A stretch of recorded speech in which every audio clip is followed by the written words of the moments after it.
El siguiente tema que vamos a estudiar dentro del bloque de las reacciones químicas va a ser el tema del equilibrio químico. Este tema, en general, es bastante largo y complicado y por lo tanto he tomado la decisión de subdividirlo en varios temas aparte.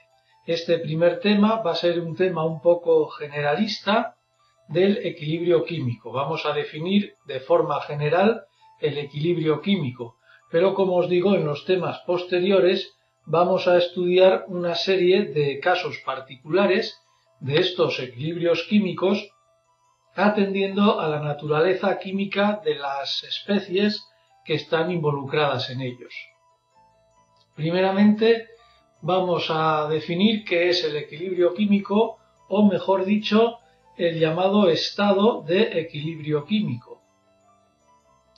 El estado de equilibrio químico es el momento de reacción a partir del cual las cantidades o concentraciones de los reactivos y los productos permanecen constantes en el tiempo. Es decir, que nosotros tomamos una reacción química, mezclamos sus correspondientes reactivos y se nos van a formar una serie de productos.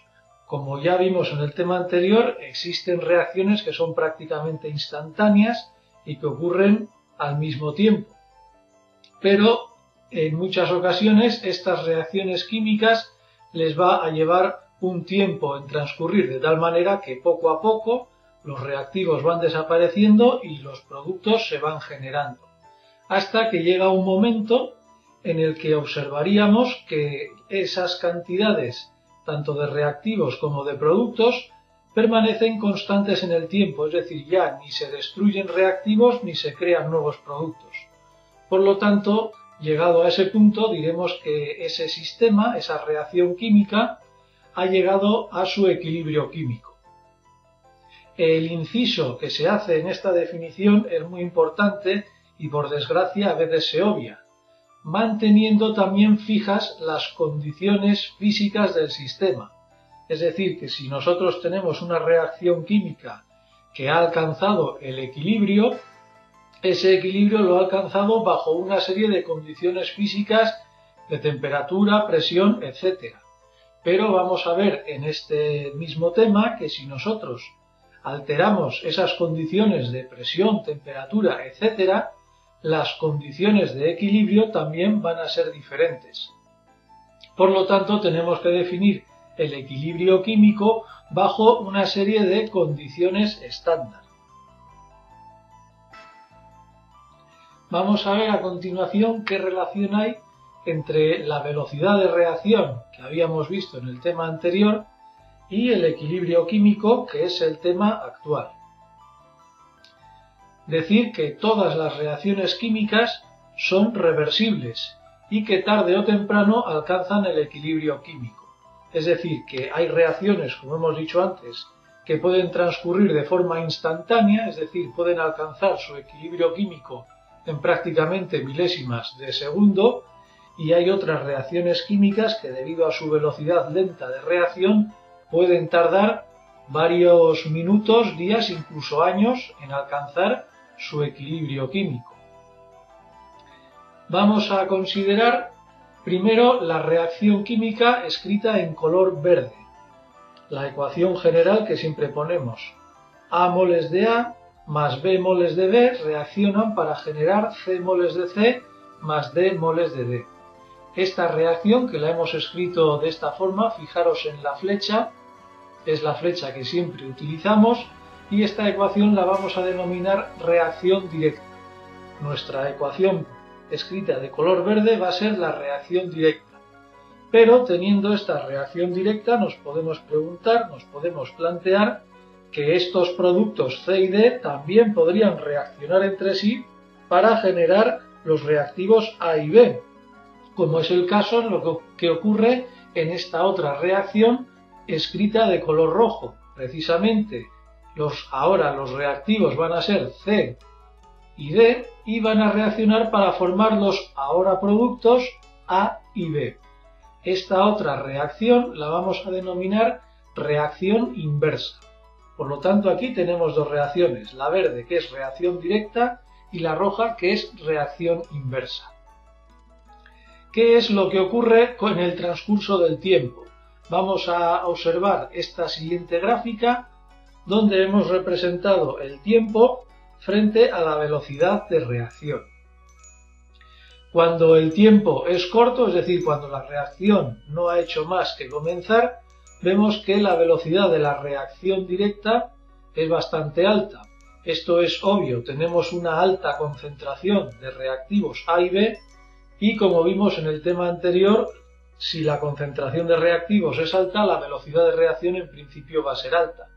Pero conforme transcurre esta reacción, es decir, conforme transcurre el tiempo, vemos que esta velocidad de reacción directa se está ralentizando, es decir, cada vez quedan menos reactivos por reaccionar, es decir, la concentración de reactivos cada vez es menor y por lo tanto esta velocidad de la reacción directa va a ir disminuyendo con el tiempo. Pero fijaros qué ocurre con la reacción inversa. Con la reacción inversa ocurre totalmente lo contrario.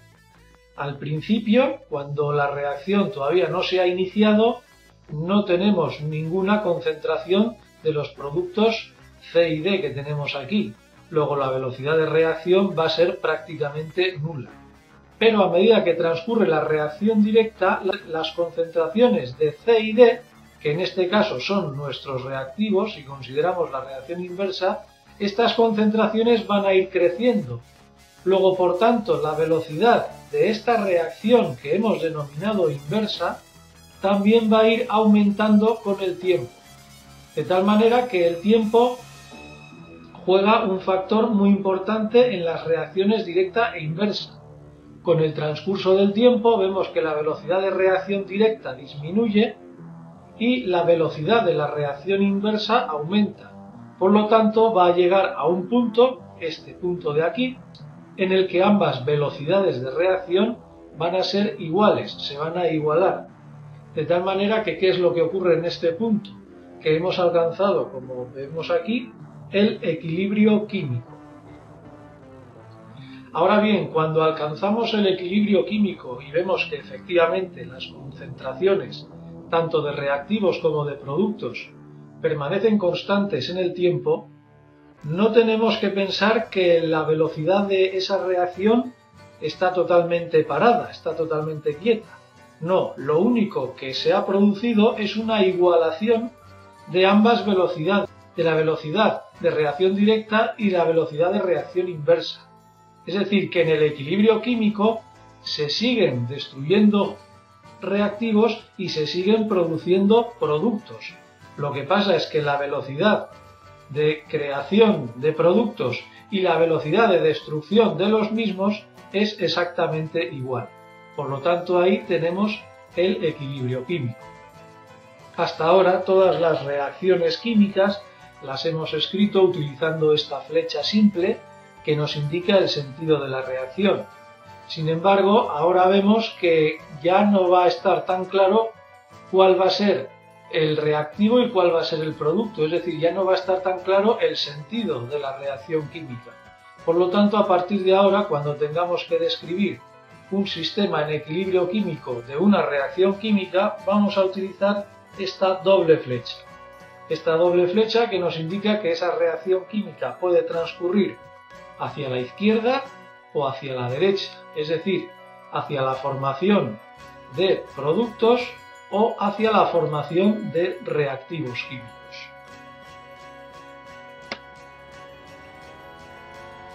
El equilibrio químico de una reacción viene descrito numéricamente por la llamada constante de equilibrio químico.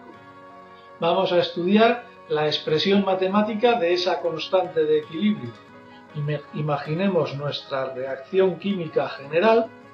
A moles de A reaccionan con B moles de B, que están en equilibrio con C moles de los productos D y D moles de producto D. Esta va a ser nuestra reacción química general, solo que esta vez ya introducimos aquí la doble flecha que nos indica que la reacción puede transcurrir hacia uno u otro sentido.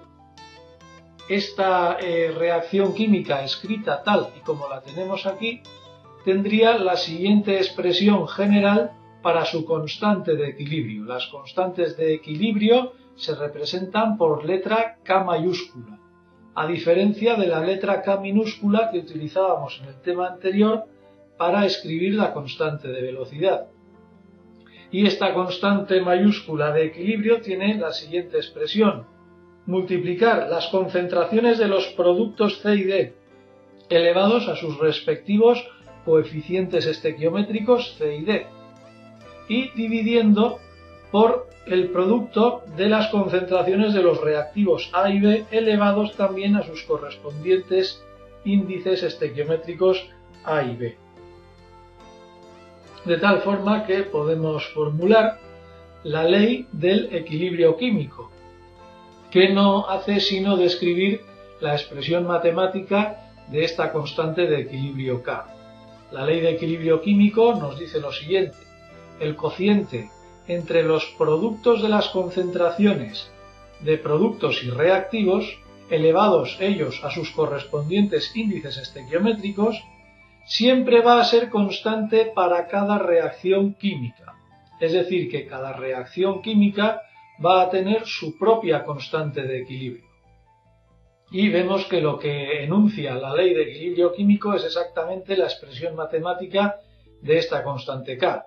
Los productos dividido entre los reactivos y cada uno de ellos elevados a sus correspondientes índices estequiométricos.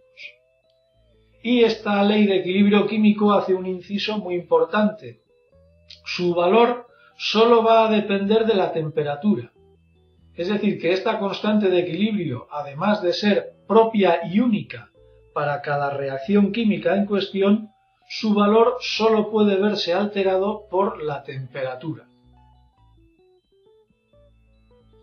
Vamos a estudiar brevemente qué es lo que ocurre con esta constante de equilibrio cuando tenemos una reacción en fase gas como esta que tenéis aquí. Ya sabemos que las reacciones en fase gas son aquellas en las que tanto los productos como los reactivos están todos ellos en estado gaseoso. En este caso vamos a partir de la ecuación de estado de los gases ideales que ya conocemos, P por V igual a nRT, y de esta expresión vamos a despejar el valor de la presión.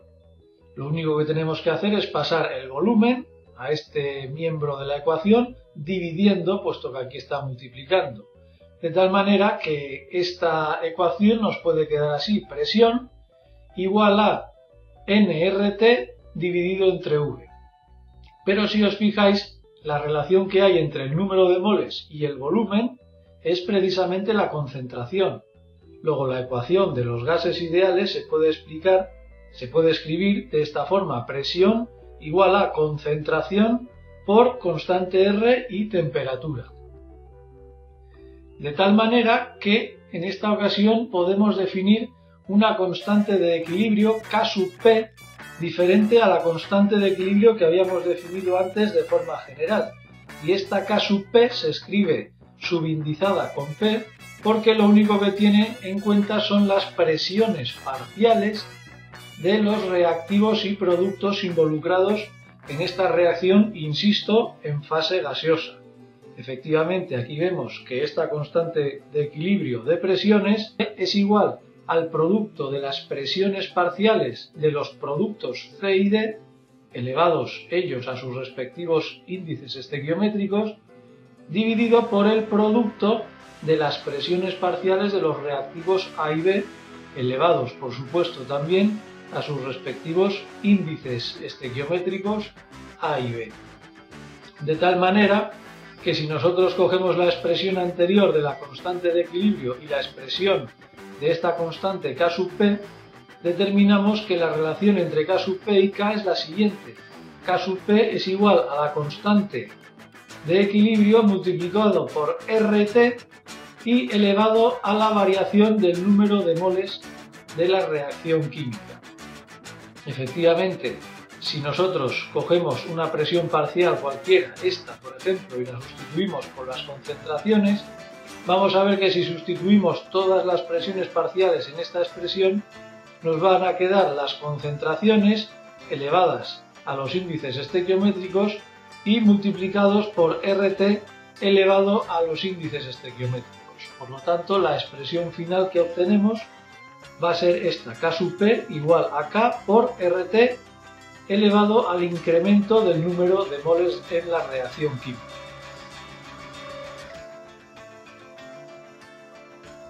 Vamos a hacer una serie de incisos dentro de este tema para comprobar cómo varía la constante de equilibrio en función de algunas consideraciones dentro de las reacciones químicas.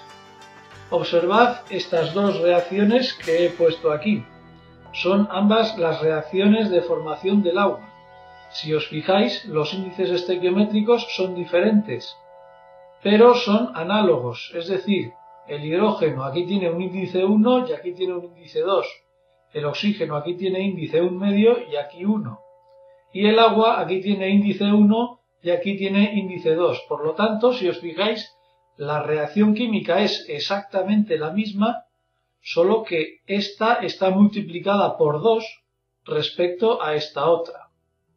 ¿Cuáles son las expresiones matemáticas de las constantes de equilibrio de ambas reacciones? Aquí las tenéis. La primera reacción, vamos a denominarla la reacción 1, tiene una constante de equilibrio 1, que como hemos visto, para este caso sería la concentración de agua elevada a 1, no se pone porque es elevado a 1, dividido entre las concentraciones de los reactivos, la concentración del hidrógeno y la concentración del oxígeno elevada a 1/2, puesto que el índice estequiométrico del oxígeno es 1/2. ¿Cuál sería la expresión de la constante de equilibrio para la segunda reacción? Es muy similar a la anterior, lo único que ahora tenemos índices estequiométricos diferentes. Por lo tanto, los exponentes van a ser también diferentes. Para esta reacción 2, primero tenemos el agua elevada al cuadrado, puesto que su índice estequiométrico es 2. Lo mismo le pasa con el hidrógeno, es un reactivo, luego está dividiendo, pero también está elevado al cuadrado porque su índice estequiométrico es 2. Y finalmente, el oxígeno está elevado a 1 porque su índice estequiométrico es 1. Si os fijáis, en ambas constantes de equilibrio existe una reacción muy obvia entre ellas, y es que la constante de equilibrio de la reacción 2 es exactamente igual a la constante de equilibrio de la reacción 1, pero elevada al cuadrado. Es decir, que si nosotros tenemos una reacción química, esta de aquí, multiplicada por 2, su constante de equilibrio va a ser igual a la constante de equilibrio de su reacción de referencia, pero elevada al cuadrado. Si estuviera multiplicada por 3, estaría elevada al cubo, y así, etcétera, etcétera.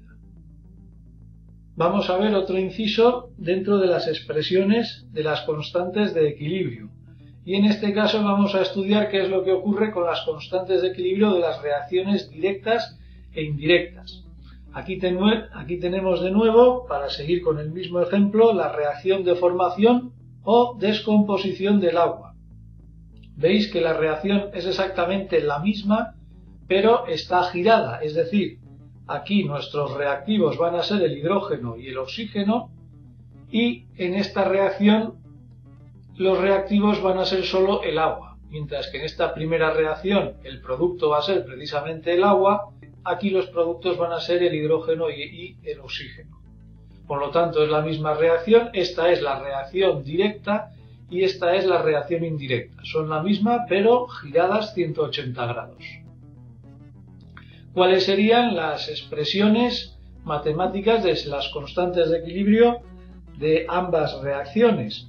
Pues vamos a denominar K sub D a la constante de equilibrio de la reacción directa, que es esta, y vamos a denominar K sub I a la constante de equilibrio de la reacción inversa, que es esta otra de aquí. De tal manera que para el primer caso tenemos primero el agua elevado a la 1, después los reactivos, el hidrógeno elevado a la 1 y el oxígeno elevado a 1/2. En cambio, la constante de reacción indirecta va a ser diferente. Ahora los reactivos van a ser productos luego tanto el hidrógeno como el oxígeno van a pasar al numerador y el agua va a pasar al denominador. De tal manera que os estáis ya dando cuenta que la constante de equilibrio de la reacción directa es la inversa de la constante de equilibrio de la reacción indirecta. Y por último vamos a ver qué es lo que ocurre con las denominadas reacciones químicas parciales, es decir, unas reacciones químicas que si se suman o si se operan entre sí nos dan lugar a una reacción química general. Imaginemos esas dos reacciones químicas. Son aparentemente totalmente diferentes. Aquí tenemos 2 moles del dióxido de azufre, van a reaccionar con el oxígeno atmosférico para dar 2 moles de trióxido de azufre. Esta primera reacción química la vamos a llamar así 1 y va a estar caracterizada por una constante de equilibrio 1. A continuación, fijaros en esta segunda reacción química, la vamos a llamar 2. El monóxido de carbono va a reaccionar con el oxígeno y va a formar 2 moles de dióxido de carbono. Esta reacción química va a tener una constante de equilibrio que la vamos a denominar K2. Estas dos reacciones químicas se pueden combinar de una forma peculiar, de tal manera que nos dé esta otra reacción química general. Vamos a fijarnos bien en esta reacción. Tenemos el dióxido de azufre reacciona con el CO2 para formar el trióxido de azufre y el monóxido de carbono. Fijaros que este reactivo lo hemos tomado de aquí. Este reactivo, en cambio, es un producto de esta reacción. Este producto sigue siendo un producto de esta primera reacción y este otro producto es un reactivo de esta segunda reacción. Por lo tanto, si os fijáis, esta ecuación general es el resultado de esta expresión que os he puesto aquí. Es la resta de la primera reacción menos la segunda reacción, pero además multiplicada por 2. Por lo tanto, ¿qué expresión va a tener la constante de equilibrio de esta reacción química que hemos obtenido operando estas otras dos siguiendo este esquema? Pues esa constante va a tener la siguiente expresión. La constante al cuadrado de esta reacción va a ser igual a la reacción entre K1 y K2. ¿Por qué de esta forma? K cuadrado porque hemos obtenido esta reacción multiplicando por 2. K1 está en el numerador porque la reacción 1 está con signo positivo y K2 está en el denominador porque la reacción 2 está con signo negativo.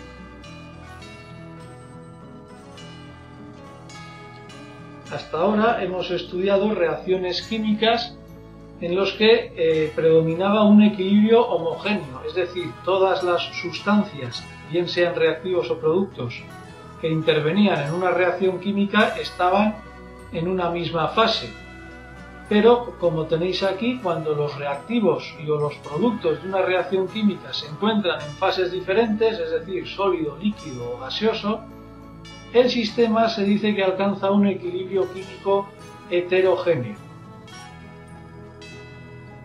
De tal manera que cuando tengamos que hacer cálculos con la constante de equilibrio, solo debemos tener en cuenta las presiones parciales de los gases y las sustancias puras disueltas. Esto lo vamos a ver mejor con una serie de ejemplos. Aquí presento 2 ejemplos, 2 reacciones químicas en fases heterogéneas, es decir, donde vamos a tener sólidos, líquidos y gases.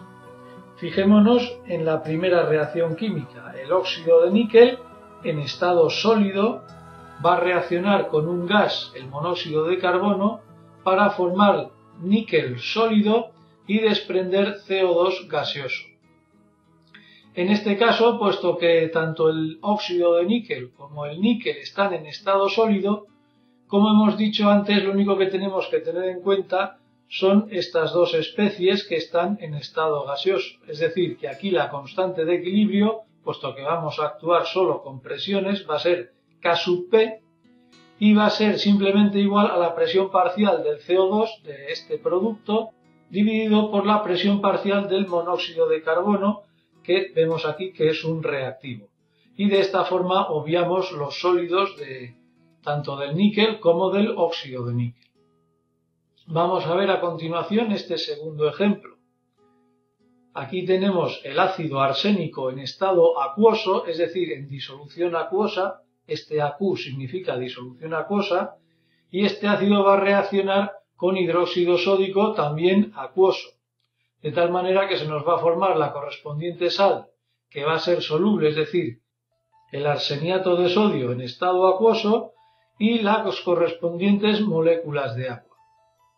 En este caso, puesto que la reacción química discurre en fase acuosa, la concentración de agua evidentemente no la podemos calcular, ya que forma parte del medio de reacción. Por lo tanto, en este caso, la constante de equilibrio, como veis aquí, solo tiene en cuenta este producto, el arseniato de sodio.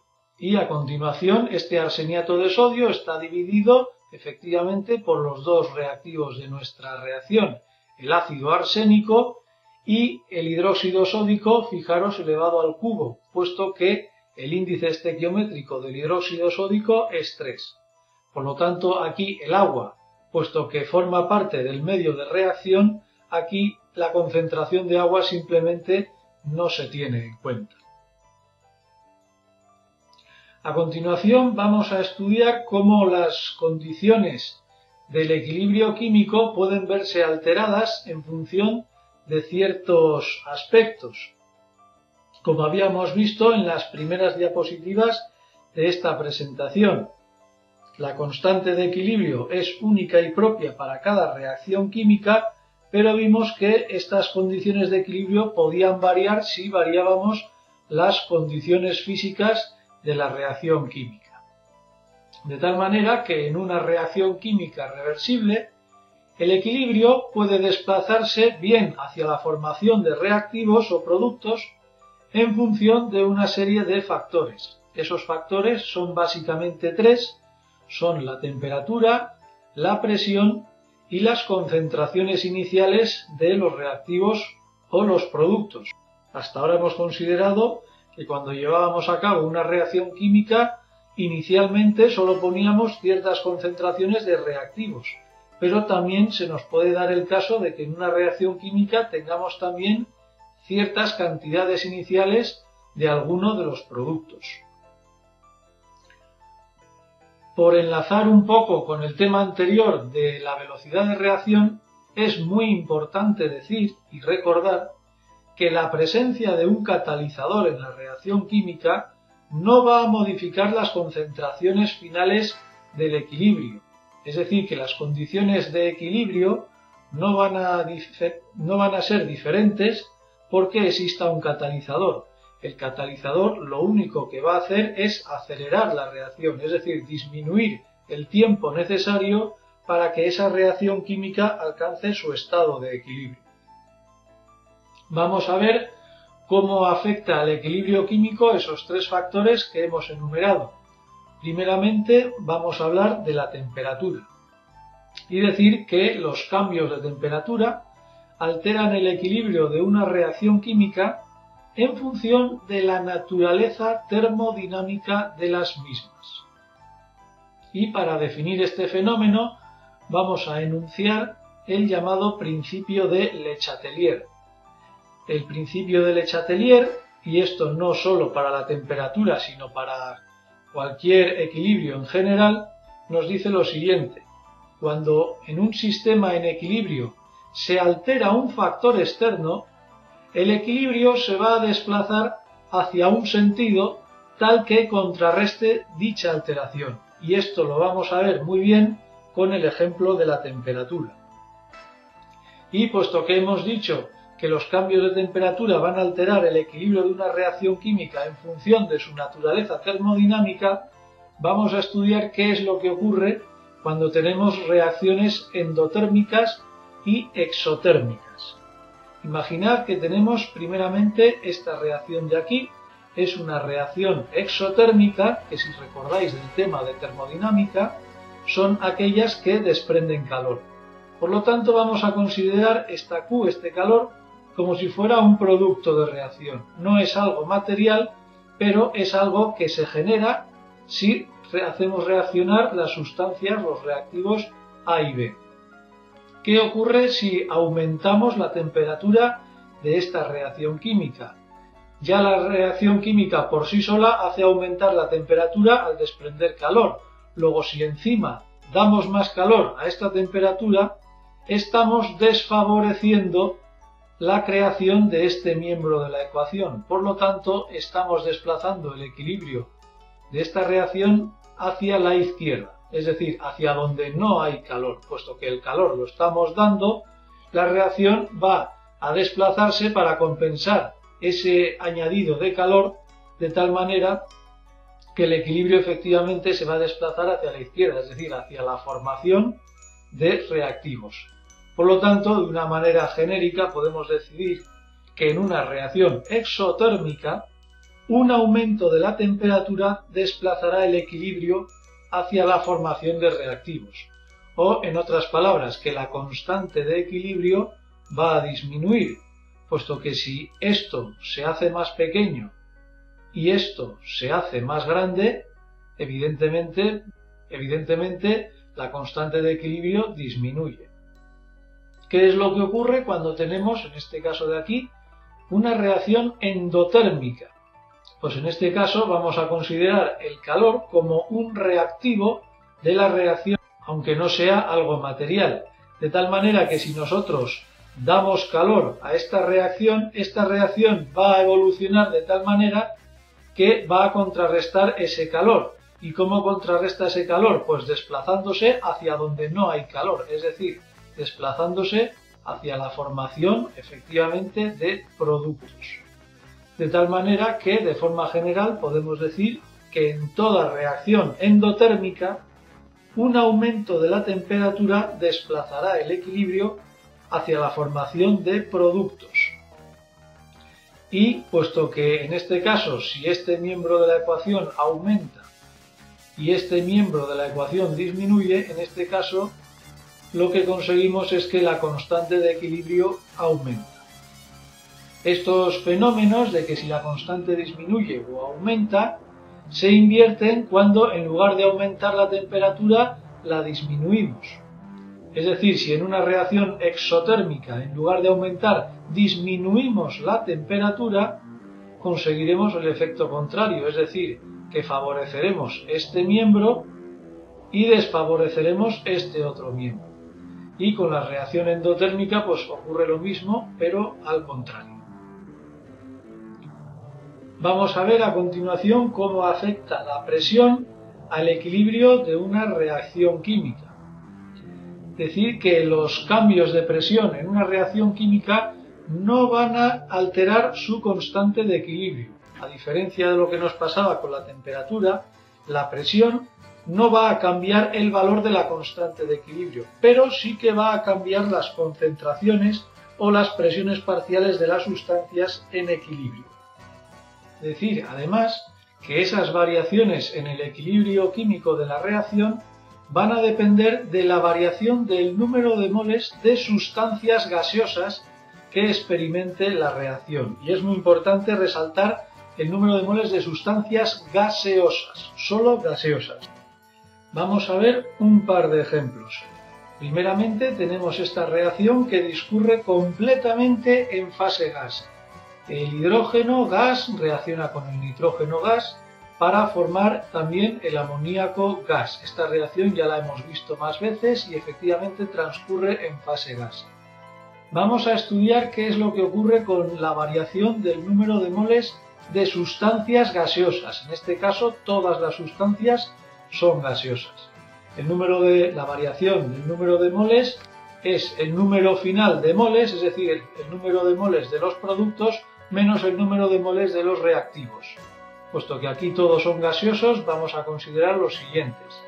Aquí tenemos finales 2 moles de productos y aquí tenemos 3 y 1, 4 moles de reactivos. Es decir, 2 menos 4 son menos 2. Lo que vemos aquí es que tenemos una disminución en el número de moles. Por lo tanto, puesto que aquí tenemos 2 moles de átomos gaseosos y aquí 4 moles de átomos gaseosos, la presión que vamos a tener aquí va a ser superior a la presión que vamos a tener aquí. Por lo tanto, ¿qué es lo que ocurre si aumentamos la presión a esta reacción química? Evidentemente, siguiendo el principio de Le Chatelier, el equilibrio se va a desplazar de tal manera que se contrarreste ese aumento de presión. Es decir, el equilibrio se va a desplazar hacia aquel lugar donde haya menos presión en la reacción química, es decir, aquí, puesto que aquí tenemos menos moles gaseosos y aquí tenemos más. Por lo tanto, si la variación del número de moles gaseosos es negativa, como tenemos aquí, un aumento de la presión favorecerá la formación de producto, es decir, desplazaremos el equilibrio hacia la derecha, puesto que aquí tenemos menos moles gaseosos que aquí. Vamos a ver qué es lo que ocurre en este segundo ejemplo. Aquí ya tenemos sustancias en varias fases. Primero tenemos el hierro sólido, reacciona en una disolución acuosa de ácido clorhídrico, se nos va a formar la correspondiente sal, el cloruro férrico, acuoso, y se nos van a desprender unas burbujas gaseosas de hidrógeno diatómico. En este caso, el hidrógeno es la única especie que tenemos en estado gaseoso, por lo tanto es la única que vamos a considerar para estudiar la variación del número de moles gaseosos.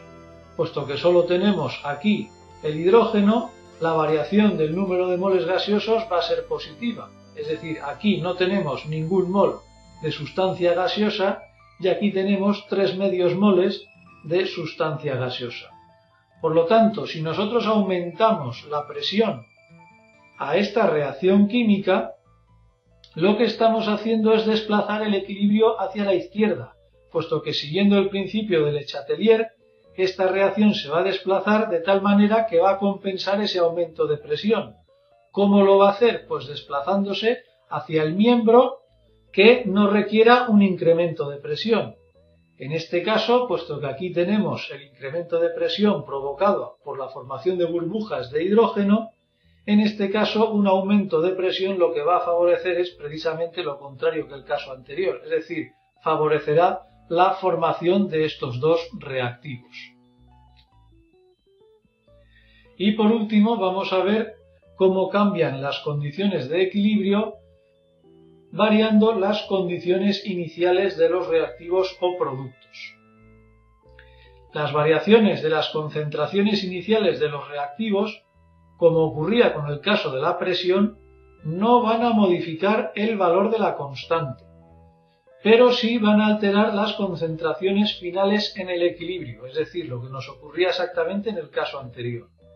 Hemos visto que la única manera de alterar el valor de la constante de equilibrio es cambiando la temperatura, pero tanto cambiando la presión como cambiando las concentraciones iniciales, ese valor de K no va a cambiar. Eso sí, van a cambiar las concentraciones de equilibrio de las diferentes especies. Vamos a tomar de nuevo la reacción de formación del amoníaco. El hidrógeno se combina con el nitrógeno y forma la molécula de amoníaco. Todo ello en estado gaseoso. Por lo tanto, ahora vamos a estudiar la K sub P, la K que tiene en cuenta solo las presiones parciales de los gases. Y evidentemente esta constante va a ser igual a la presión parcial del amoníaco elevado al cuadrado, puesto que su índice estequiométrico es 2. Y ahora vamos con los reactivos, luego dividido por la presión parcial del hidrógeno elevada al cubo, puesto que su índice estequiométrico es 3, y dividida también por la presión parcial del nitrógeno. Imaginad que nosotros llevamos a cabo esta reacción química que, como veis aquí, no va a transcurrir completamente, es decir, transcurrido un tiempo se va a alcanzar el equilibrio y ese equilibrio va a estar descrito por esta K sub P con esta expresión matemática. Pero ¿qué ocurre si una vez alcanzado el equilibrio yo añado a este sistema más amoníaco? Añado más amoníaco, es decir, que hago este numerador más grande. Si hemos dicho que esta constante de equilibrio va a permanecer constante siempre, haga lo que haga, si yo aumento el numerador, evidentemente tengo que aumentar el denominador. De tal manera que si aumenta la presión parcial del amoníaco, forzosamente las presiones parciales del hidrógeno y del nitrógeno van a tener que aumentar. O lo contrario, imaginad que una vez alcanzado el equilibrio, aumentamos bien la presión parcial del hidrógeno o bien la presión parcial del nitrógeno. Pues en este caso ocurre lo contrario, si este denominador se hace grande, este numerador se va a hacer también grande. Luego la presión parcial del amoníaco en equilibrio va a aumentar. Pero insisto en que efectivamente la constante de equilibrio, en este caso K sub P, va a ser siempre exactamente la misma. Y para terminar con este tema general del equilibrio químico, voy a explicar cómo se hacen los diversos cálculos típicos que nos pueden aparecer en los problemas de este tipo. Voy a explicar un problema general. De todas formas, ya sabéis que en la entrada correspondiente al blog vais a encontrar ejercicios resueltos de este tema y los temas que hemos visto hasta ahora. Imaginemos, para empezar, una reacción química general reversible. Veis aquí la doble flecha. Y como siempre vemos que tenemos A moles de A, B moles de B, C moles de C y D moles de D. Para hacer los cálculos en los problemas relacionados con equilibrio químico, lo que tenemos que hacer es una tabla. Y la tabla se rellena de la siguiente manera. Primero tenemos que conocer qué cantidades iniciales de cada especie tenemos. Es decir, la primera fila se va a denominar, como tenéis aquí, inicio. Imaginad que el problema nos dice que del reactivo A tenemos inicialmente una concentración de N y del reactivo B tenemos una concentración de M. Evidentemente, de los productos C y D tenemos 0, puesto que son productos. La siguiente fila, tenemos que rellenar la siguiente fila con el número de moles que reaccionan. Es decir, la segunda fila se va a llamar así, reacciona. En principio, igual no sabemos cuántos moles reaccionan, así que tomamos el reactivo A y decimos simplemente que del reactivo A van a reaccionar X moles, los que sean. De tal manera que si de A reaccionan X moles, atendiendo a los coeficientes estequiométricos de los reactivos A y B, de B van a reaccionar Bx partido por A moles de B. Y evidentemente C y D, puesto que son productos, no van a reaccionar ninguno de ellos. Y finalmente, la última fila, y por supuesto la más importante, van a ser las condiciones de equilibrio final. Y esta última fila se obtiene restando la primera menos la segunda, es decir, los moles iniciales menos los moles que reaccionan. De tal manera que tenemos lo siguiente. Primero, de A, ¿qué tenemos en el equilibrio final? Pues evidentemente los moles iniciales de A menos los moles que han reaccionado, es decir, N menos X. ¿Qué ocurre con el reactivo B? Exactamente lo mismo.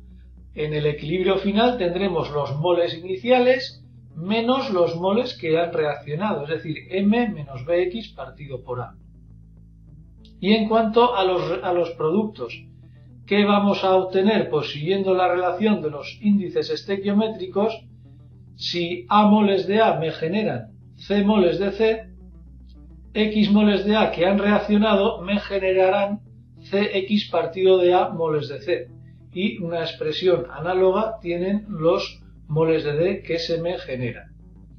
De todas formas, insisto que este es un método general para hacer cálculos en los problemas de equilibrios químicos. En estos problemas nos pueden preguntar bien por la constante de reacción, o también lo que nos pueden decir es que la constante de una reacción química es tal y tenemos que calcular la concentración en equilibrio de algún determinado producto o reactivo. Esto lo vamos a ver con ejemplos de problemas en la correspondiente entrada al blog videoquímica2015blogspot.com.